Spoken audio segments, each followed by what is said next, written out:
Halabja's atrocities and ensure that chemical weapons are banned forever and will never again be used in Kurdistan.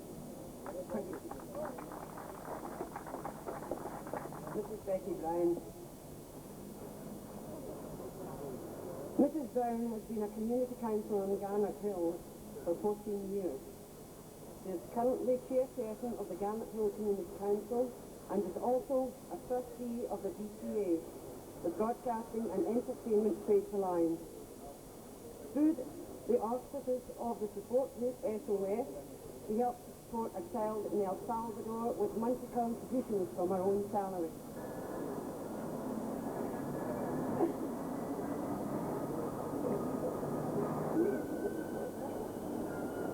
I'm pleased to lead and lend my support to the protest against the production and use of chemical weapons. I can assure you that the community in Garnet Hill wholly condemns this evil use of science. In particular, we sympathise with the Kurdish people of Iraq who have been the victims of these terrible weapons. Many of those people have become refugees and forced to live far from their homeland. Last year at Garnet Hill, we had the privilege of meeting some of the Kurdish refugees who now live in exile in Scotland. They were of 20 different national groups who came to take part in the Garnet Hill Community Council United Nations celebration. They entertained and delighted us with their traditional food, music and song of Kurdistan. Their spirit and enthusiasm was so great that we all joined in their national dance. Within Garnet Hill, we are well aware of the problems of international coexistence. He was privileged because we are able to learn about the peoples of the world and their cultures in our own neighbourhood.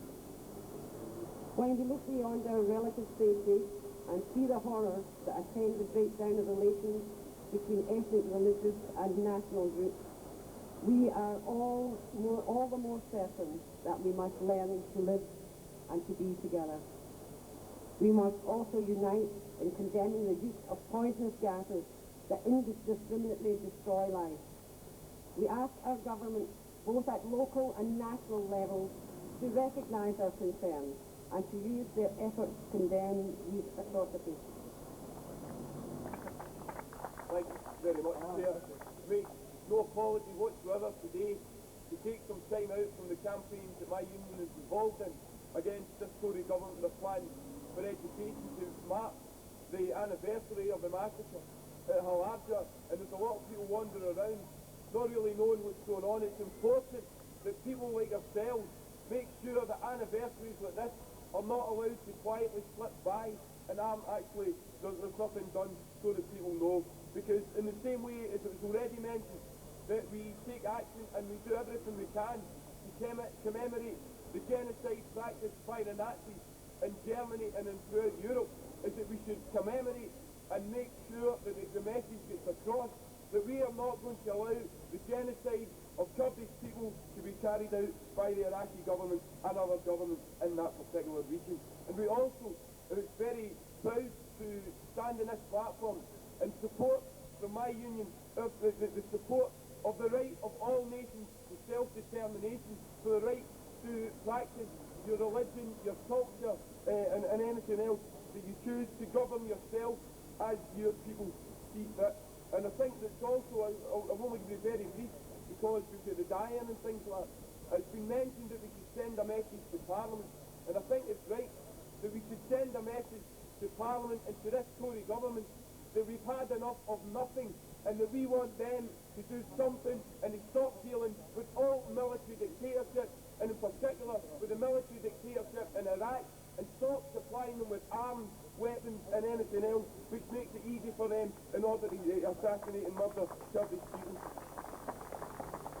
So I want to finish on one point which I think is important, because this government aren't going to do anything unless we mobilise massive numbers of people and they take an action to force them to do something. So I want to make a call from here, which is a call that everybody should take up. The call should go to the Labour movement in Britain and internationally to use its economic power and might to stop all military hardware moving through the ports, the airports and the docks and going to Iraq so that this sort of thing can't happen, and he'll make the call and he'll pledge that we'll give our support to raise the campaign for the Labour movement in Britain. Stop the trade with Iraq, stop the trade in the weapons of murder, and give your full backing to the right of the Kurdish people to self-determination. Withdrawn their permission to do so. So now what I'd like you to do is just imagine that a very, very nice day in spring. In fact, the first day of spring in Kurdistan, when everyone celebrates, like we do at New Year, a new year in their calendar. What happens is everybody gets all dressed up in their national costume and they have parties, and just like we do at New Year. They open the doors to their friends, the people who live beside them, and this is what is happening when all of a sudden this gas descends on a very silent town. Children, women, people dancing, suddenly fall to the ground and rise in agony. Blisters, sores, unable to breathe, their lungs contracting, not being able to fill again with air. I would like you, when the people actually drop, just to be silent for 2 minutes and commemorate the death of these thousands of innocents who died that day. A song by some of the Greenham women. We'll do it through twice because it's very short. There's one wee line in it. This is the audience participation bit that you can all join in on. And I know it's George Square and I know it's really, really noisy, but I want to hear you. Okay? Or else. This is a peace demonstration, you know, and I'm threatening people that if you don't sing, they've got need to answer to. The line you've got to sing is, and you just can't take my dreams away. Everybody got that? What are you then? And you just can't take my dreams away.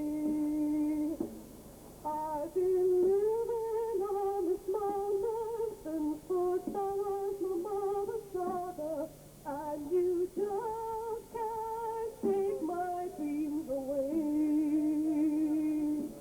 You may ride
How do you call that song? Well, I'm giving this back to one of our leading McCartney. Over to you, Dr. McCartney. I think what we've seen just now has been a very moving demonstration of the power of chemical weapons, luckily not for real. But you know, when the Iran-Iraq war finished, many people thought that is good, that is great. The killing will stop in the Middle East, and we were truly thankful for that. But what happened, of course, was that the Iraqi war machine was free from its task of defending Iraq against Iran and could turn its full force on the people of the northern provinces of Kurdistan. And that, of course, is exactly what has been happening since. So as we think of the 4 million Kurds in the north of Iraq, who were described to me by the Friends of Kurdistan president as the Chukhtars of Iraq. As we think of these Chukhtars in the north of Iraq, facing the war machine of Baghdad, we sympathize with them, but we also ask a question, which is, why are chemical weapons being used against this small nationality in the north of Iraq? There are 26 million Kurds throughout the Middle East, but only 4 million in Iraq. Are they a military threat to Baghdad? The answer, of course, is that they are not a military threat. They are simply an embarrassment. If they're an embarrassment, why use chemical weapons? And this is the most sinister aspect, I believe, of the whole affair. They were used either because they regarded the Kurds as being expendable, or because this is a deliberate policy of genocide. And this is the most worrying feature of all. And so when we send our message to Jeffrey Howe, who's supposed to be a nice man, and say, look, Jeffrey, you're awfully smooth, you're awfully diplomatic, stop being nice to Iraq, and please put the message across with all the force at your command. And certainly I can pledge the support of my party, which at its annual conference last year gave unanimous backing to the aspirations of the people of Kurdistan. But it doesn't just stop in the British House of Commons either, because there's a European Parliament and there's an institution called European Political Cooperation, which can, when it speaks with one voice, exert the influence of 300 million people in the world stage. I'm also issuing a plea to the EPC and the European Parliament to take this up urgently with Iraq. And also when the Turks queue up to try and join the EC, they should be asked some pointed questions about their treatment of their Kurdish minority. It's only in this way, by using the institutions of the British Parliament and the European Parliament, that we're going to get some justice for the Kurdish people. And you know, I feel that the killing and the suffering in Kurdistan will never end as long as they don't have their own government and their own state. And so we must work together for the national right of self-determination, which has already been mentioned by the NUS spokesman. And we have something going for us here too, because every member of the UN has signed its adherence to that right. Every member of the European community has signed the International Declaration of 1966, whose first article is that every people has the right to self-determination. So I say to the Kurds, we're with you now in your hour of suffering, which we've just seen demonstrated graphically before us.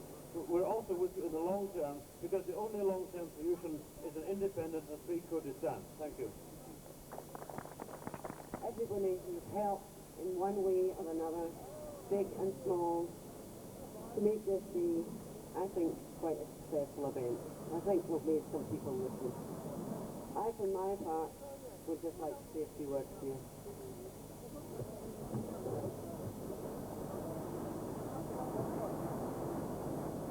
As a mother, I feel if it's my